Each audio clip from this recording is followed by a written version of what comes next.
আসসালামু আলাইকুম বন্ধুরা, সবাই কেমন আছেন? আশা করি আল্লাহর রহমতে ভালো আছেন। আমি আপনাদের দোয়া আল্লাহর রহমতে ভালো আছি। তো বন্ধুরা, আমি আজকে বানিয়েছিলাম আমের আচারটা। আপনাদের কালকেই বলেছিলাম আমের আচারটা শেয়ার করব বানালে। তো এখন আমি এখানে ডেক্সির মধ্যে সরিষার তেল গরম করার জন্য দিয়েছিলাম। এরপরে গোটা পাঁচফোড়ন আর দিয়েছি শুকনো লঙ্কা আর রসুন কুচি। এরপরে আমি রসুন কুচি দেওয়ার পর একটু নেড়ে চেড়ে নিয়েছি সবগুলো। এরপরে দিয়েছি পরিমাণ মতো লবণ।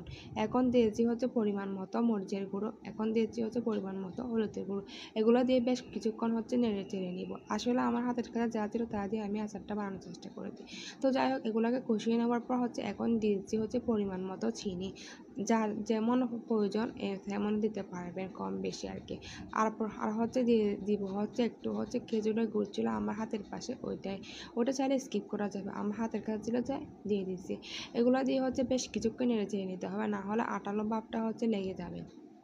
তো যাই হোক, আমার আচারের বানানোর রেসিপিটা কেমন হয়েছে কমেন্টে জানিয়ে অবশ্যই পাশে থাকার চেষ্টা করবেন।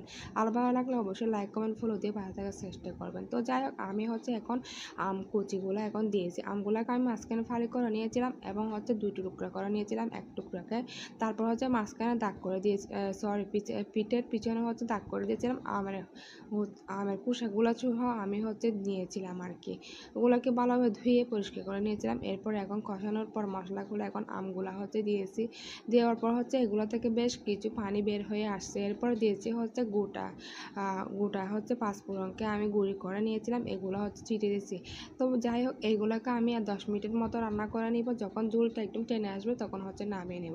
তো দেখতে পাচ্ছেন কতটা লোভনীয় হয়েছে, কতটা সুন্দর হয়েছে। তো বন্ধুরা, আজকের ভিডিও পর্যন্ত সবাই ভালো থাকবেন।